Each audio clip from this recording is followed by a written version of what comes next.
Hello, I'm Michael Kimmage, the director of the Kennan Institute, and joined by my Kennan Institute colleague Maria Lippman for this installation of The Long View, which is an ongoing series of conversations we're having about books and ideas related, we might say, geographically to the former Soviet Union, although in this case it's to the Soviet Union itself. And we're delighted to have with us today Maurice Casey, who's a historian at Queen's University in Belfast, and more to the point for our conversation is the author of a newly published book titled Hotel Lux, An Intimate History of Communism's Forgotten Radicals, which is a remarkable feat of archival research. And I'm sure Maurice will tell us about the many different archives that you visited in the course of the research to piece together a story that, how does one say, it didn't piece itself together, that had to be pieced together after the fact, and does not tell the history of the Soviet Union through the figures of Vladimir Lenin or Leon Trotsky or Joseph Stalin, or even, as has often been told in the past, through figures like Andrei Gide or Edmund Wilson or sort of household names at the time and to a degree since who went to the Soviet Union after the Bolshevik Revolution of 1917, but instead focuses on people who are certainly prominent and dynamic and important in their own right, but not household names, and going deeply into the private lives of these figures as a way of telling both the story of a cohort, but also the story of a particular moment in and around the Soviet Union. So first of all, a warm welcome, Maurice, to the Longview. Well, thanks very much for having me, and greetings everyone from Belfast. Great. Well, so then with that, let's, sort of delve into the conversation. I want to circle around our topic, and before getting to the people who I know are your true subjects, Maurice, I want to ask just a very general question about the city of Moscow after the Bolshevik Revolution. We tend to think of it as the place where the Soviet Union was governed, which is, of course, a fair point to make about Moscow, the new capital of the Soviet Union, but it was also many other things as well. And one of them was a focal point for, how does one say it, world revolution, world communism, world radicalism. I think people came to the Soviet Union with many different motives and from many different points of view. But this fashioned, in effect, a sort of new city that is not the same as Berlin or London or New York in size and heft and in some of its aspects, but really a very unique place in the 1920s. And I can't think of a contemporary example that would match this as a place that's sort of a magnet and a laboratory, but also a kind of war room for the international revolution. So I wanted to ask you just first about Moscow, and if you could tell us about what the city was like in the 1920s, why it was a magnet, and why it started to occupy this pivotal place in world politics after the revolution. hmm Yeah, exactly, Michael. It is very hard to find a kind of a contemporary example. I mean, before we joined this call, we were talking about contemporary resonances, and when I was in Moscow researching this book, it was the summer of 2018, so just after the World Cup, and I remember thinking to myself, this city has just experienced perhaps as much cosmopolitan, like the cosmopolitanism that the city has experienced. Really, in only other parallel might be the Comintern congresses of the 20s when the world came to Moscow. Of course, football fans and revolutionaries, there's some overlap between them, but I think they're quite distinct cohorts. And the world of the 1920s that came to Moscow for these Comintern congresses really was a very particular generation that had lived through the experience of the First World War and thought that out of it in 1917 would emerge this more just world, and that Moscow was going to be the central point for where those plans and projects will be put into effect. What is important as well is that the people who arrived to the city from abroad, for them it's evident that this is not paradise, not even close to it. This is a society that has just emerged from a civil war. This is a society where there are orphans on the streets, where there is very poor infrastructure. But it's that sense of hope and that sense of plans and schemes that allows them to kind of project. And this is kind of Lisa Kirschenbaum's idea of seeing with the heart. They can project the future of communism onto this rather kind of dismal reality that they encounter in Moscow in the 1920s. So it's at once this space with room for renovation, if you like. But what's important about being at those congresses is gathering in community with people like you who also feel like they've figured out the plan for how you can lift these societies into the future. So yeah, it's a kind of a tableau onto which people could project their visions for the socialist future. Thank you. So as far as I understand, you started as a historian of Ireland, your own country, and you were focused on characters who were Irish. So how did you end up in post-revolutionary Moscow in your research? And who were those people who were actually coming to Moscow, hoping to find a revolutionary sanctuary there and finding what you just described? What were their different causes? And what it was like in the countries where they came from? In 17, of course, the Bolshevik Revolution, but there were other revolutions in the world almost contemporaneous. Yes, exactly. I really started out as a historian of the Irish Revolution, but more broadly, to find out how I ended up at this topic, I kind of need to speak a tiny bit about my own biography, which is that as a teenager, I always had a fascination with Russian and particularly Soviet history. But when I went to my undergrad university in Dublin, there were no Soviet history modules offered. I ended up having to do almost a full slate of Irish history modules. And to pursue my interests, I decided to basically crowbar a Soviet angle into all of my Irish history, which led me to the history of communism and led me to eventually doing my PhD on Irish women and international communism. And that's what led me to the woman who became the central figure of my book, May O'Callaghan, who belongs, Maria, as you say, that there was not just a revolution in Russia, but broader revolutions and revolutionary movements. And May O'Callaghan belongs to a revolutionary generation, really, that is born across Europe from about the 1880s through to the 1890s, and who are young and idealistic, precisely the time that these events begin to kick off across Europe. And I more or less followed this generation from the Irish angle and noticed this trend. And in my book, as Michael pointed out, I don't focus on leading figures. Actually, what I focus on is a real kind of class of Comintern worker that were known as the techniczki robotniki, so the technical workers. They were the people who did the translating, the typesetting, and so on. And what I noticed, and why so many of the prominent figures in my book are women, is not necessarily because I wanted to write a history of gender or feminism or so on, but rather the nature of women's role within a revolutionary movement of that time was very much in terms of women doing administrative tasks like typing and translating. So I ended up focusing on this world, this generation of women like May O'Callaghan, who, because of their involvement in their socialist movements at home, tended to have these skills of multilingualism, being able to use a typewriter, being able to use shorthand, and then became ideal employees for the Comintern, which needed precisely that, a huge bureaucratic apparatus of people who could use a typewriter and speak English, German, French, Yiddish, Russian, and so on. So what brought them to Moscow then was both a sense of ideals, but also a sense of which they could use their practical skills for a cause, rather than typing away as a kind of as members of a minority movement in Britain or in Ireland, where socialists were more or less on the back foot. They could take their skills, go to Moscow, and be part of the project at its center. And so it's that mix of the practical and the personal reasons that I try to trace as well through these life trajectories. I'd like to pick up on one thread of that, which, I'm familiar with the scholarly literature on American communists, and that usually begins with matters of political economy and can incorporate geopolitics, and then, sort of takes its course as a story of the 1920s and 30s.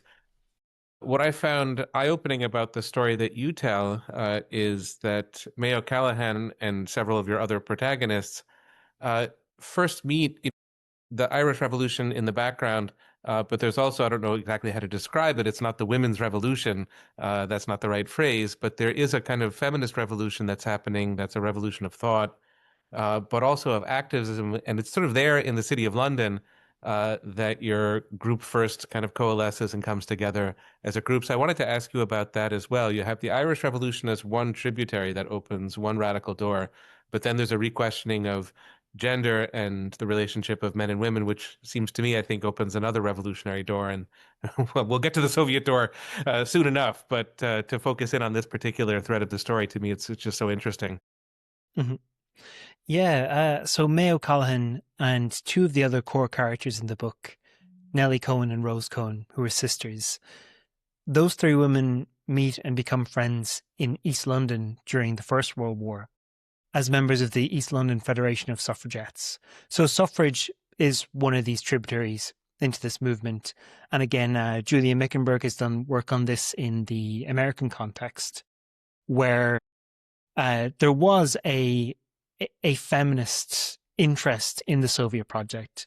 There was a feminist interest in the 1919 Soviet family law, but also there were practicalities of living a life as a quote unquote new woman that living in the Soviet Union enabled. So what became a kind of a key narrative engine, actually, if you like, for my book, is the fact that in the Soviet Union, they had abolished the legal category of childhood illegitimacy. And two of the kind of central characters see in the Soviet Union a place where they can raise their children outside marriage without this stigma. So those ideas as well of redefining women's role within a society, which is at the basis of suffrage, but then a generation who sees suffrage enabled in Western democracies and feels like, well, we've got the vote, but this doesn't go far enough. There's still much more to be done. See in the Soviet promise then a kind of advancement of those earlier goals they had been pursuing. I would like to get back to the title of your book, Hotel Lux. And indeed, this hotel plays a primary role in your narrative. Interestingly, there was another book centered around the hotel. And of course, I mean The Gentleman in Moscow by Amor Towles, that was, I think, published shortly before your book. And then there was also a movie made based on it. So why does the hotel play such a central role? And why those young people coming from all kinds of countries, Germany, Britain, United States, why did they end up in a hotel? It seems that indeed hotels were at that time used as living quarters. But what kind of a hotel was Hotel Lux? Yeah, so these hotels, these kind of central Moscow hotels, are kind of cultural touchstones in a way. A Gentleman in Moscow is set in the Metropole, and there was also a Hotel Bristol as well. They all had kind of different functions. The Metropole was kind of the journalists' hotel and visiting dignitaries who they wanted to show off. The Lux was the dormitory of the Comintern. So that was really long-term technical workers, visiting revolutionaries. And then the Bristol was more temporary Comintern types. The hotel, the reason I kind of focus on the hotel is partly a bit of marketing. I think the success of A Gentleman in Moscow was on my mind when I pitched the book, and hotels just have a kind of romanticism to them. It's also useful narrative-wise because really the book is structured around people getting to the hotel, being in the hotel, and then what they left behind. And also this hotel is a bit of a misnomer because although it was always called the Hotel Lux from 1919, it functioned more as to use the kind of Russian term, more of a общежитие, right? More of a dormitory, more of a residence. There wasn't a receptionist you couldn't necessarily book in. It was structured in an unusual way where it did have a commandant. You could have political arbitration, for example, when the domestic workers more or less kind of took the guests to kind of labor court within the hotel at one point. So it did have all these kind of tropes of trying to reimagine what communal living could be like. Actually, just talking there, I remembered one of the kind of eye-opening moments for me was reading Faith Hillis's book on the pre-revolutionary colonies.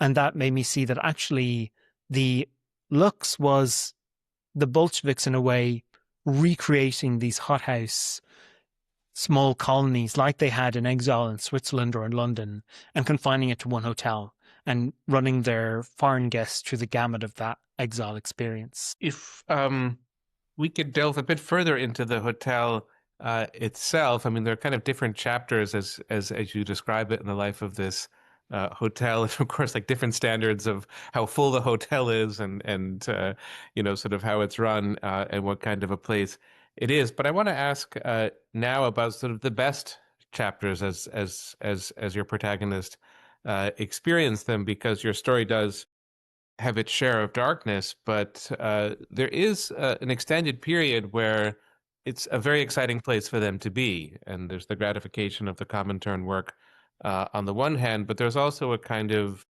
I don't know, it feels a bit like a kind of artsy commune at times, or a commune of intellectuals and people who are politically like-minded in a way that is sort of mutually stimulating, both in a kind of personal and in a political way. So I want to ask you in a way about the best of Hotel Lux. Mm. The best of Hotel Lux is again, it's tied up with the, if you think of it this way, it's a sort of a universal idea. You take a lot of people who are generally young, unattached, in their 20s, 30s, you put them into a hotel together at a time in their life where they're very excited to try out new things, and it's naturally going to lead to all kinds of kind of romantic trysts and these kind of excitements. My book and the kind of core circle of friends at the heart of the book, and Mayo Collin herself, she arrives in 1924 and she leaves in 1928, which is about as good a time to arrive and leave as you can get in those early decades of the Soviet Union. For a historian, it's great because she's there and she provides this view of the transition after Lenin's death to Stalin's control. But it's also this moment as well, Michael, as you were suggesting, of a cultural openness, if you like, in Soviet society. And that's something that I was surprised by when I came across this world in my PhD. The traditions of looking at Soviet society is very closed, very insular, very unopen to outside influences. In the Lux in the 1920s, there was this huge craze for American literature, English language literature, the kind of books that these foreign radicals were bringing with them. And you had Soviet intellectuals who would come to the hotel, and they would have these kind of literary salons in the hotel where they would get access to things like Joyce's Ulysses, like the works of Hemingway. And it was this amazing space of cultural encounter at that time. So for me, it was trying to recapture that sense of excitement and trying to also, yes, write back this chapter in the hotel that is less discussed in the Hotel Lux's history more broadly. There has been many discussions of the Hotel Lux in the literature, which tend to focus around what became of the hotel in the 1930s and the extent to which particularly German communists were purged and the extent to which these arrests really went through the corridors of the hotel itself. Mayo Collin comes across as the hostess of a salon in your book, and you touched upon it a little bit without mentioning her very much in your previous answer. So would you describe the atmosphere, those soirees in her hotel room, as far as I understand? And apparently these young radicals coming from all different places were very actually likely to meet Russian cultural celebrities at the time. And you mentioned many names, people who actually frequented, who were guests at the salon. So what was it? Was it Mayo Collin and her circle of Soviet friends? What attracted them? How did they end up during those soirees? And well, maybe speak a little bit about the atmosphere in her salon, if you think that this is an appropriate description. Yes, definitely. It was a salon. And I was, I was amazed when I did my archive research in 2018 and I went to Regali and they have a small archive of Vladimir Mayakovsky's materials, those that survived. And one of the items that survives in Mayakovsky's material is a letter from May O'Callaghan, this Irish woman who no one had ever heard of until I started tracing her in archives. It just amazed me that she had such intimate contacts with the real upper echelons of the Soviet elite. In part, why she becomes this middle person between visiting intellectuals and the Soviet elite is because of her language abilities. It's also because of her kind of intellectual status. She was very literary minded. That was what she wrote in the suffrage press. She often wrote kind of literary reviews and so on. So when she arrives in Moscow, she kind of insinuates into this early world that develops more formally into the Soviets' approach to Western intellectuals. So Theodore Dreiser, for example, the American novelist, when he's approached by a Soviet representative in 1927, ahead of his tour to the Soviet Union, after which he writes a famous book into his time in the Soviet Union, this Soviet representative gives him a list of people that he should meet, many of whom you'd expect. It's all Soviet names, Sergei Eisenstein, Mayakovsky, and so on. But among that list is May O'Callaghan. And she becomes this basically this middle person, this point of encounter.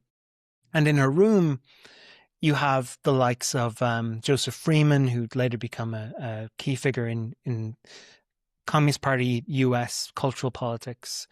You have Sergei Dinamov, who was a Soviet editor who became prominent within international literature, that publication. He was also the head of the Anglo-American section of the publishing house. So what you're discovering in this Salon as well is an intimate side to these transnational cultural links.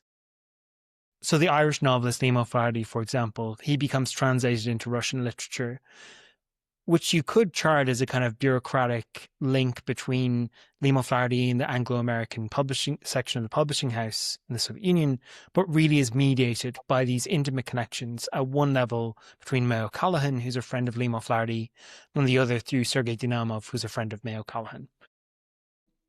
The Salon itself was also a point of encounter for romantic engagements as well. May's close friend, Ruth Kennel, who spent a lot of time in May's room. May's room overlooked Tverskaya Street, and May lived alone. Often you had to share your room in the Lux with someone else. That made it a bit calmer. And Ruth Kennel had two separate affairs with two men who she met at May's salons. So it was also a point for more than just literary encounter. I want to ask you, Maurice, about the internationalism of this world. And of course, when you think of Moscow and St. Petersburg before the revolution, they're both very cosmopolitan places. I mean, they're meeting grounds also for artists and intellectuals, and maybe not in the political way that became important in the Soviet time. So it's not as if the Soviet Union invents urban cosmopolitanism. It inherits a long tradition of urban cosmopolitanism, but it does modify that tradition. And so I'm just thinking maybe, I'm sure our audience has a strong sense of what the Comintern is, but you might want to, sort of lay that out, perhaps for some of our younger audience members who are less versed in that, as to why the Comintern was important in the first place. Why do you need things to be translated from Russian into Yiddish and to Italian and French and English, and maybe just the internationalism of this world, where I think we're consciously not getting deeply into the Stalin period, because obviously it will take on a different rhythm, the story then, but still in its sort of softer phases of the story, this sort of window of internationalism. Mm-hmm. It's very much an internationalism that is as yet not strictly defined and is creative and adaptable, where multiple visions for what Soviet internationalism will be are in a way competing, but at times seem in synchronicity. I often think about how at the early Soviet congresses, the early Comintern congresses, the Comintern had an Esperanto section. So this kind of international language and the kind of eccentrics but idealists who navigated around Esperanto had their own kind of distinct, almost like national grouping within the Comintern. And it's a symptom, I think, of those wider internationalist currents that were flowing into it. But there are also these points of contest and contention as people are trying to define what this looks like, what the new communist person is going to be shaped into. And one of these kind of points of conflict is a very literal space in the hotel, which is the bathing rooms, which become there's a moment that Ruth Kennel, one of May's friends, describes around 1926, where there was a very long queue for the bathing rooms. I think there was something like just 2 or 3 rooms for 350 guests. And one of the American men just sort of storms into the women's room because he's been queuing too long and just showers. And then he leaves and he's brought before the hotel commandant to account for himself. And he says, look, we are communists. Our bodies don't belong to us. We need to throw away these kind of hang-ups about our own kind of private spaces and just be as we are. But it's this conflict, it's this tension between more austere ideas of sexuality and gender that may be coming out of, let's say, German or Soviet communists, and people who are coming from Greenwich Village and who have more kind of libertine ideas. So yeah, it's this moment where internationalism isn't strictly defined, and that's precisely its appeal, because people can do what they want with it, and at the same time be idealistic about the kind of liberated future it might bring about in sexuality and language and so on. Reminds me of a bit of the period after 1991 and the collapse of the Soviet Union, when there was also a new internationalism, which for quite a while was not really defined. And in a way, how nice that was. Yeah, it just reminds me of an anecdote. I spoke with someone recently who visited what was the Hotel Lux in the early 1990s, and he remembered being in the canteen. There was a gay men's meeting in the canteen, right? Which again is something that is unimaginable in the Russia of today, but is that kind of something that you could see in the Hotel Lux in the 1920s, perhaps, maybe more covertly, and also in the 1990s, but would then move in another direction. A quick follow-up from what you said about Theodore Dreiser and his visit and how he was told that he should absolutely meet with May O'Callaghan. You found a trace of her in a book that is very famous, or maybe I should say notorious, Bilamor Canal. For those of the listeners who don't know what kind of book it is, maybe remind what was the book and what was how it was prepared, who took part, who contributed, and how did May O'Callaghan's name actually also surfaced on this book? It's a really interesting kind of piece of book history and dark piece of book history. I describe it in my book as a cultural product that could only have been produced by Stalinism. It was this collectively authored account of the construction of the Belmore or White Sea Canal, which of course was constructed by enslaved Gulag labor. And it poses this project as being one of reform through work that these former convicts or political prisoners could be reformed in their ways through socialist labor and made into new Soviet citizens. The authors were some of the kind of major figures of Soviet literature, if I'm remembering correctly. Gorky was basically the kind of key figure, the keystone author behind the project. And it was handed out to one of these party congresses in the 30s, I think in 1934. So every member of the party congress was given a copy of it because it was seen as such a monumental book. But then 37 or 38, the book begins to be withdrawn from Soviet libraries because so many of the authors, including the Ogpu figure who led the initiative, so many of those figures had been repressed, and so they needed to withdraw the book because it lionized these figures who are now either been arrested, executed, imprisoned, or so on. But the book was also translated into English. And the English production was quite unusual as well, because it removed the collective authorship form of the Soviet original, and it was published by a very mainstream press. It wasn't the Communist Party presses. It was Bodley Head, I believe, who published the English edition.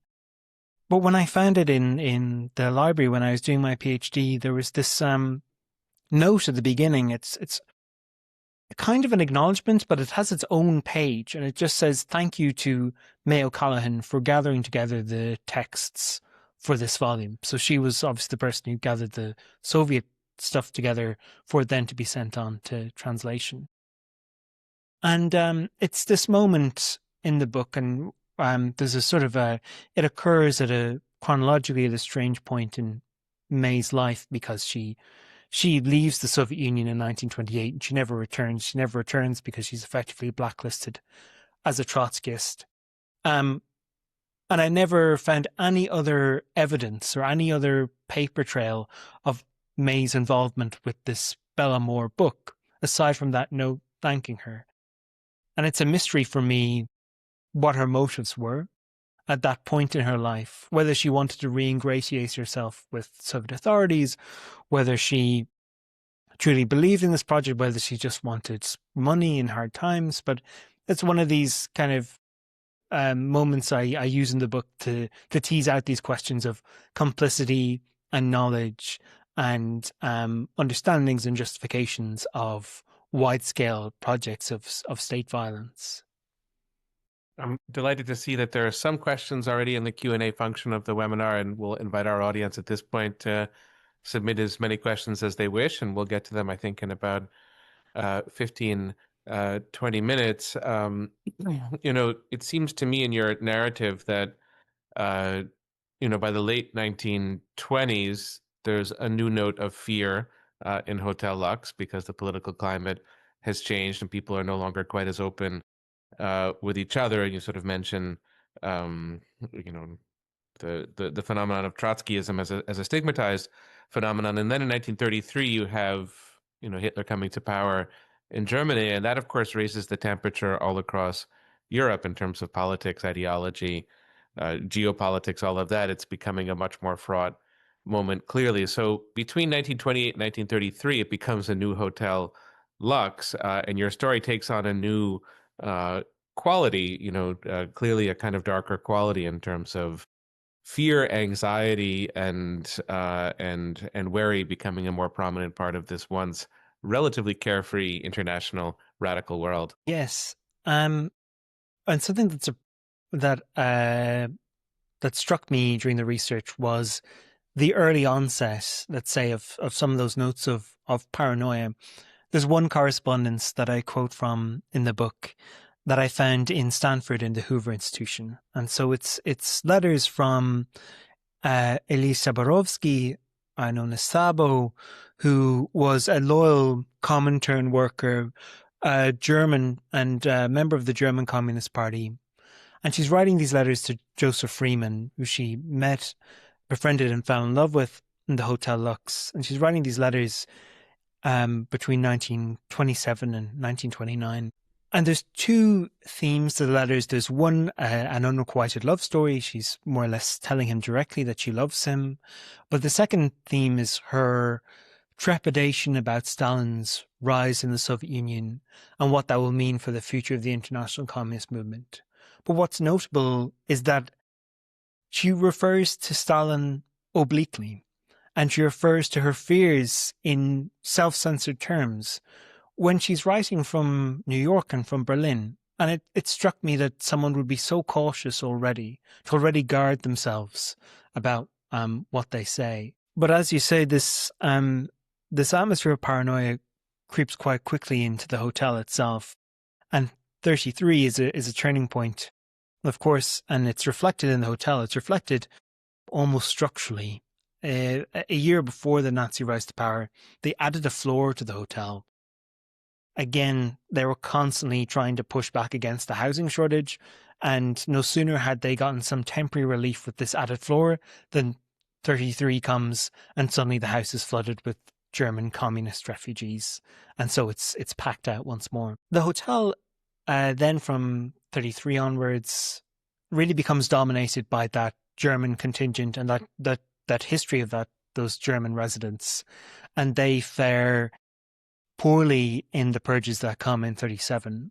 And those that stayed on in the Soviet Union after the kind of year of focus of my book from 24 to 28 also tended to have rather dark fates, including some of those who would have been, in one case, you have a figure of Heinz Neumann, who would have been literally swinging from the light fixtures in raucous parties in the 20s, who was taken from his bed in the Hotel Lux in 1937 at night and arrested and eventually executed. So those turns in fate are dramatic. Yeah, I have a actually follow-up question about that. And the atmosphere in the early 20s and actually almost all through the end of the 20s is that of they are having wonderful time. Your radicals find themselves in this, as you call it, revolutionary sanctuary. Enjoying the company of literary figures, of very prominent Soviet literary figures, making friends, and also there's this atmosphere of romance, and which is very natural. They're all young. When does the state of doom appear, and where do you notice it? To me, I think it is. I cannot help thinking about the 2000s and especially 2010s in today's Russia, when, and especially 2000s. Again, the sense of Russia is a place to be. This is where you make a lot of money. This is a place to have fun. This is a great cosmopolitan city. So many foreigners come to Russia. It is indeed a magnet. And they do not, up until very recently, have a sense of what is going on, actually, and how they would have to flee. So my question is whether there was a sense of doom shared by at least some of your characters. What did they think about at the time when Lenin died in 1924?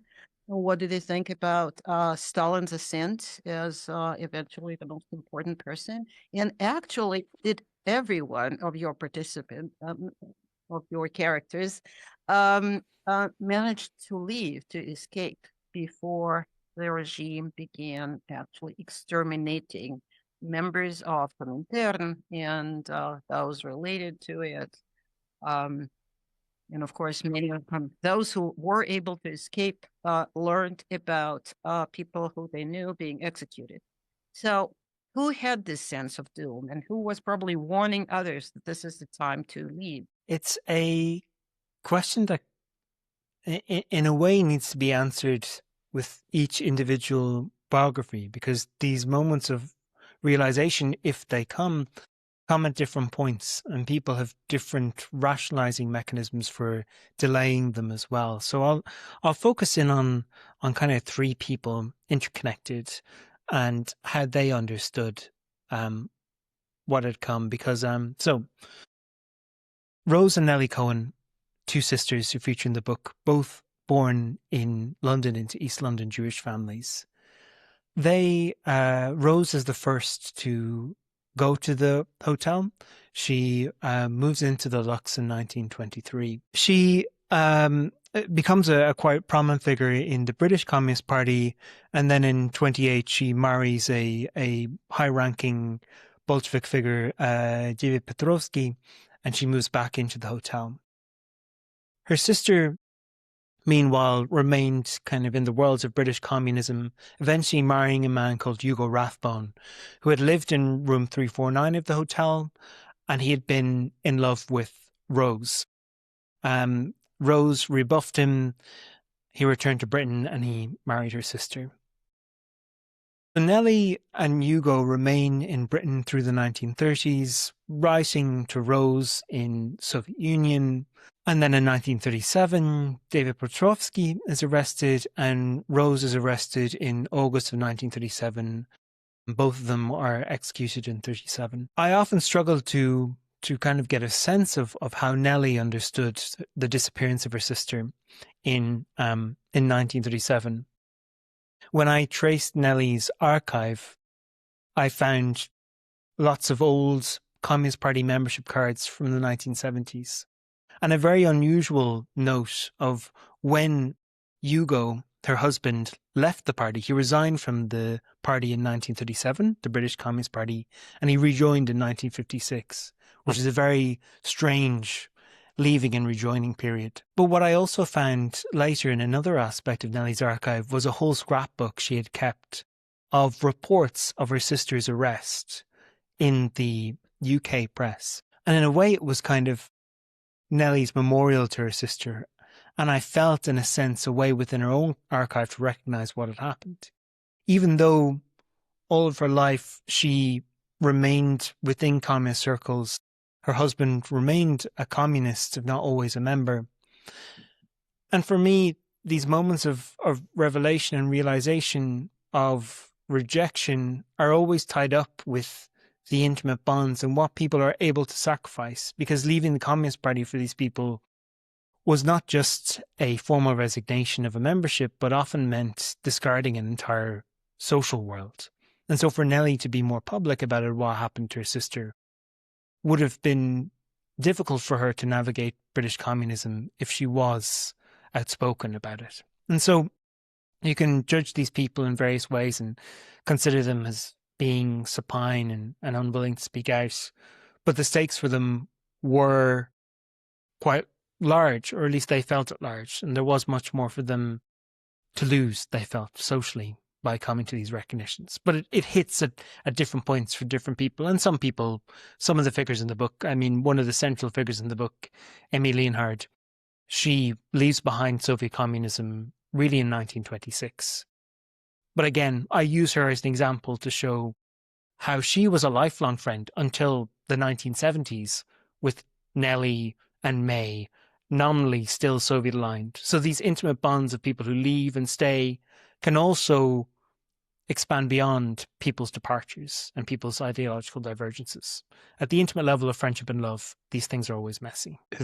I have a question that does, in a sense, follow on your very final point. And there were times when your book reminded me of Yuri Slioskin's book, The House of Government, in that it takes a particular building and tells a very complicated story. And one feature of the House of Government is that there is a category of sort of the children of the House of Government who went on to have lives after the Second World War and memories and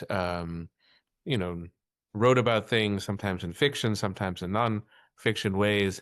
And so it's possible to tell the story of that second generation. And of course, that's a feature of your book as well. You don't end the narrative in the late 1930s with the Stalin purges or with the Second World War. You take things, really down to the 1970s, 80s, and 90s, as you have in this conversation. So I wanted to ask you about the children of this world and sort of what became of them and who they were and to what degree Hotel Lux figured in their lives. Yes, well, I was hinting towards it, I guess, in the last answer and talking about this lifelong friendship between these three women who crossed over in the hotel, Nellie, May, and Emmy, because of this remarkable discovery that came as part of my research.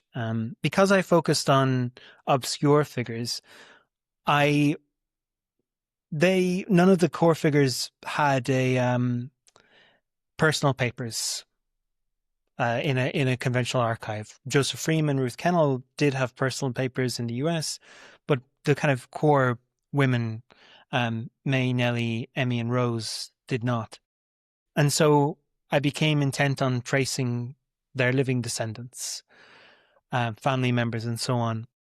And so I've not met children of the Hotel Lux, but I have met their children. So I've met the grandchildren of the Hotel Lux, let's say. But what is remarkable, what I discovered when I first traced Nellie's archive, I made this discovery that two children born in the hotel itself, another born as a result of meetings and romances that started within it. These two children, Joyce, born in New York in 1929, and Eliza, born in Moscow in 1925. They both had very separate childhoods. Joyce grew up in a loyal Communist Party of Great Britain family, kind of classic upper middle class, North London, Jewish communist background. Eliza grew up on the refugee routes of the 1930s. Her mother was a Trotskyist from 1926. Her father was a social democrat, but was a leading anti-Nazi resistance organizer. So they had to flee in 1933, always lived on the move throughout the 1930s. But these two girls, they become two women. And in the late 1940s, they meet and fall in love. So these two women from these two separate political Hotel Lux families met and fell in love. And in 2017, I found the love letters from Eliza to Joyce in an attic in the Cotswolds. And they allowed me, the references in those letters allowed me to trace Eliza's nephew, Pedro, to northern Spain. And I found him, and he had the other side of the love letters. So suddenly I had these two love letters going in both directions. And that became the kind of like end point for the book, right? That I could end it at that point where, in recognition of the older generation, they realized that two members of the younger generation have fallen in love, and they support and they knew about this relationship. And that gave me a way of writing this history without the kind of the dark end of 37. It allowed me to write through that, to chart how people had made sense of that moment, how they'd made sense of the family fractures of that moment, but how they'd also found a kind of a vindication of the paths that they'd chosen in what had become of the next generation. The word Jewish comes up pretty often in our conversation today, and this reminds me of another book. And since Michael mentioned Yuri Sloskin, of course, The Jewish Century, From Jews to Radicals. I mean, one of the avenues that Yuri Sloskin describes in his book.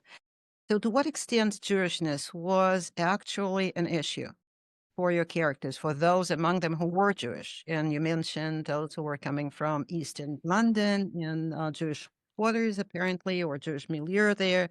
So this transition from Jews to radicals, how important does it feature in among your characters? And to them, was it important that they were Jews?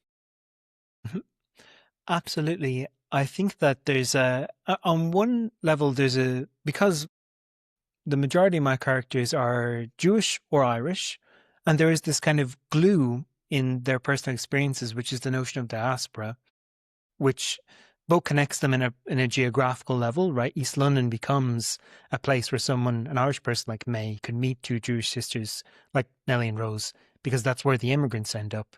The same with Brooklyn, which is a kind of an Irish-Jewish neighborhood in that period too. But more specifically to the Jewish experience, I think for that generation in the 1920s, that generation who were born in East London in the 1880s, or who might have been born in Eastern Europe but would have left when they were kids,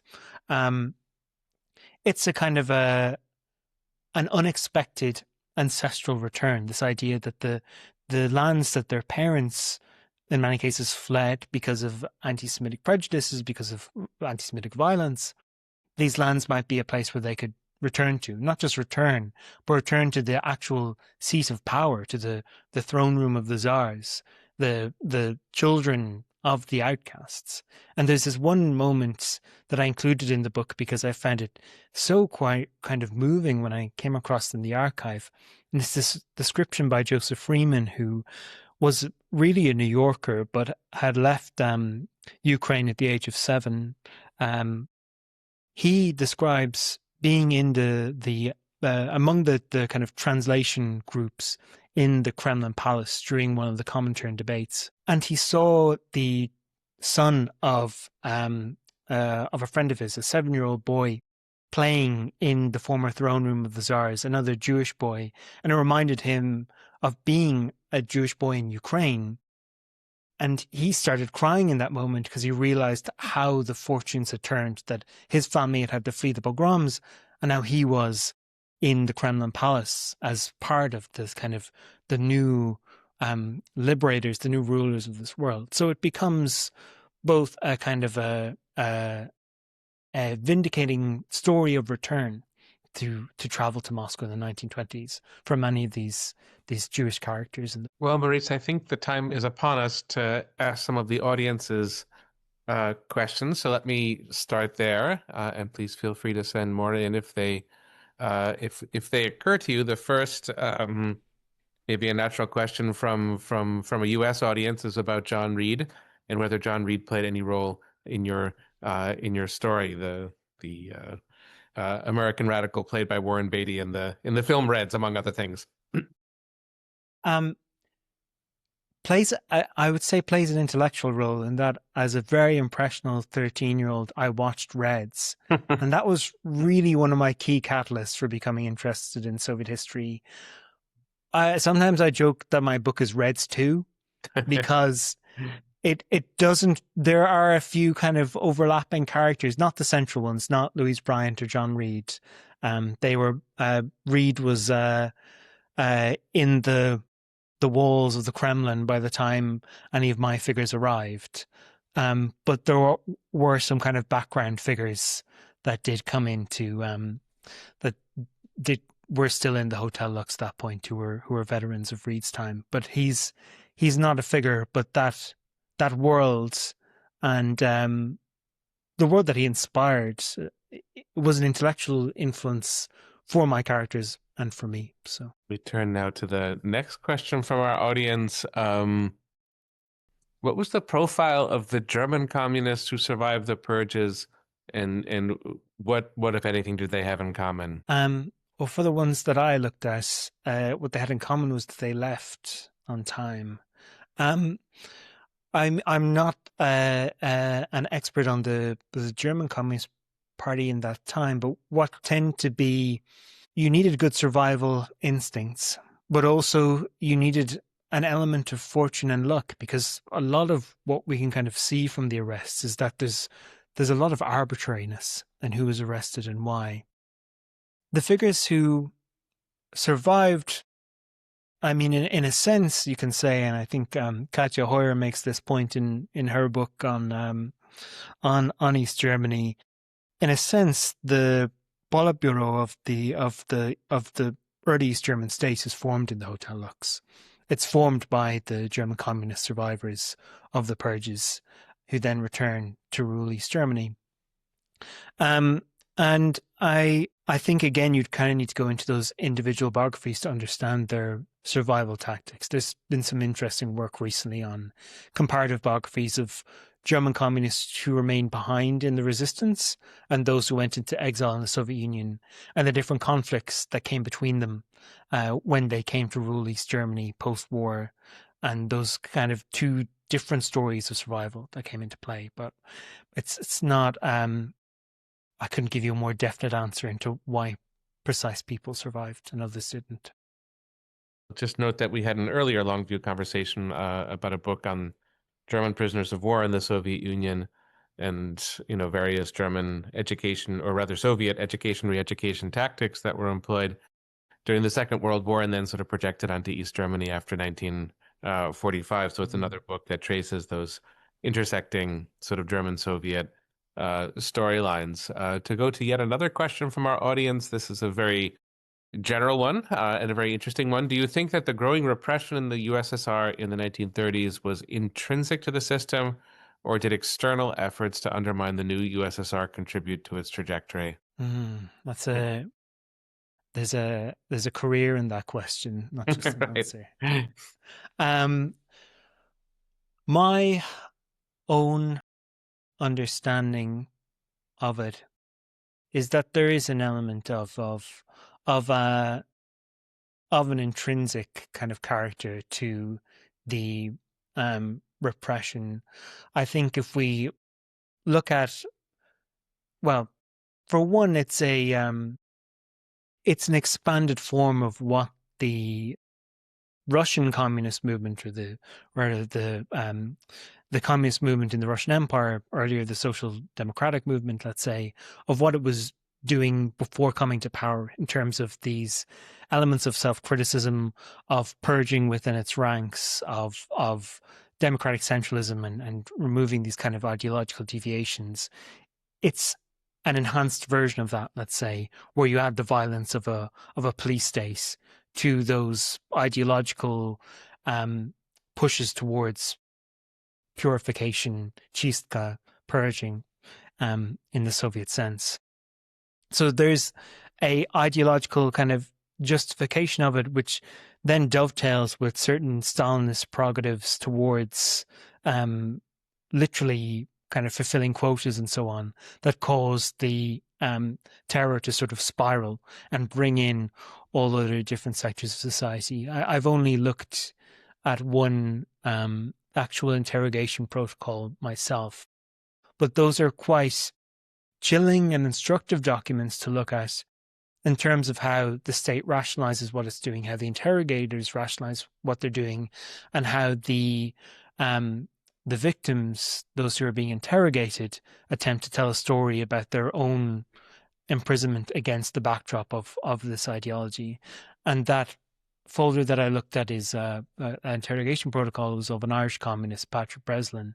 And what I found most chilling about it was the compulsion that the interrogators made to get him to name names. So he would list a name, and then you could see on some of these names they had written arrestalat, that this person had been arrested. So you're tortured, you're forced to name names, and suddenly the circle widens, and more people are arrested. They name names, the circle widens. So I do see it as somewhat intrinsic. Of course, there is the Soviet state's own rationalization, or Stalinism's own rationalization, that it was rooting out internal enemies. But I don't think that the Trotskyist movement, or even the sort of Mensheviks based on Morningside Heights in New York, really posed the kind of threat to the Soviet Union that such a system of terror and counter-revolution would have justified. Another question about the Comintern's international conferences and the attendance of Latin American intellectuals, especially poets, in these conferences in the 1920s and 30s. Did this intersect with your research? Not so much. My book really looks at quite a European cohort, to the extent that there is a kind of a Latin American angle. I forget the author, but one memoir that I cite of the hotel in the terror years was by a Mexican delegate who wrote a memoir of his time in Moscow. I think he ended up an anti-communist in the 40s and the 50s. Latin America, I'm trying to think. Yes, I mean, Central America, Mexico does appear in the book. Diego Rivera has a brief cameo role, but in terms of Latin America, I'm sorry, it's not really something that comes into the focus of the book. And this is not an easy question, but certainly a very reasonable one.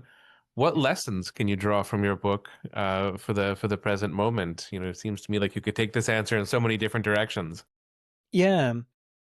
I think that it is something that I do kind of try to tackle head on at the end of the book, and the answer I've come to is that the Soviet experience is normally the kind of morality tale of the Soviet experience is that we've tried equality, but there's something innate about humanity that leads us towards greed. And the idea of an equal society is ultimately a chimera, because human desires for power and greed will ultimately overpower those for kind of justice and a fairer way of being. But equally, I think there's another story that you can tell of the Soviet experience when you map it on to wider histories of revolution and wider histories of progressive movements. And that is that, sure, there may be such a human trait as greed, but there is equally a human trait, which is this desire for a better world, which is, I think, irrepressible in human nature. And so we delve into this history and we look into these stories, or certainly what compels me to kind of keep returning to this history is trying to isolate and to show that that capacity for for reinvention, for modeling new societies, and that progress is a real factor. Things have gotten better. And I think that progress is not inevitable as a kind of a crude Marxism might have it, but it is possible. And that, I think, is enough to kind of give us a sense of hope that it's possible. So it's worth fighting for.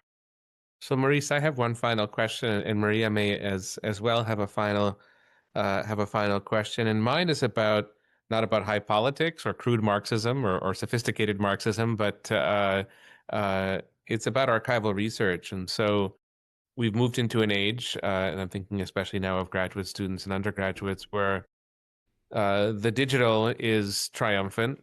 And, I think there's an instinct at the present moment that if you're going to do archival research, it sort of goes through digital channels, scanning and things that have been stored in digital space, and that kind of thing. What I was struck by, because you do recount the story of how you got your material, is a lot of it was sort of walking by foot into places and turning over boxes and sort of making discoveries. And you mentioned, the letters that you came across in the Cotswolds and in Spain, and sort of physical collections, even family connections, sort of family archives. And so I was wondering if you could just talk through that point. I'm sure you have no argument with digital research and benefited from what's available there, but your book really does trace. I don't think it would exist without, how do you put it, non-digital research, sort of old school archival research. And that just, would love to hear your thoughts about that. Yeah, I mean, I think that I am at my happiest in the kind of chaos of a totally disorganized family archive. There's just the kind of serendipity of encountering something as close to the chaos in which its kind of originators put it as possible. I think that on each stage, as you get from a kind of a family archive to an institutional archive to digitization, you lose something of that ability for serendipitous discoveries. I think so. Let's take as an example this one of the sources in the book. It's still to date the most amazing source I've ever found, and I found it in a family archive. Is a newspaper called the Alpenpost that was created by two girls in the 1930s as they were growing up in an anti-Nazi resistance family. And when I found it, the whole collection was contained in this blue folder, and that blue folder had a sailing ship, a Robinson Crusoe sailing ship on it. And as I read more and talked with the descendant of the family, I realized that the sailing ship was a metaphor for the family's experience of being castaways, if you like, of the 20th century. And so writing that detail into the book was about talking about the tangibility of the kind of physical source of how I found it organized in this family archives. And I think it would lose something. I think when, and I hope it will, be donated to an archive, it will naturally need to be taken out of this bundle of 500 plus pages and organized into little envelopes that researchers can order out. So it will no longer be in that folder in which I found it.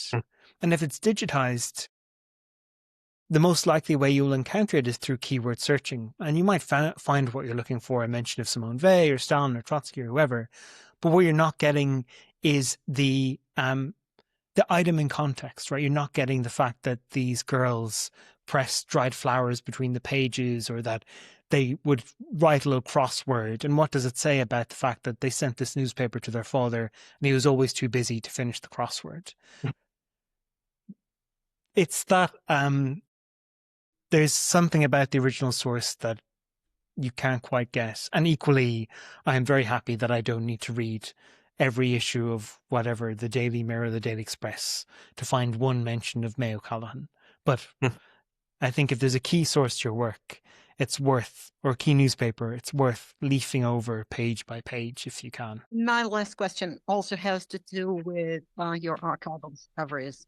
Of course, you're extremely lucky to have found so many personal archives. Some, as far as I understand, kept by the descendants, by members of the same family, but some basically by strangers, or people so remote from those who wrote those letters or drew those pictures. So my question is, to what extent those who kept those archives were aware of what was in them? And especially those who were not direct descendants, younger people of the same family. And maybe more generally, what drives people to keep those old papers if they're not interested in what's inside? Mm. Those are all great questions. And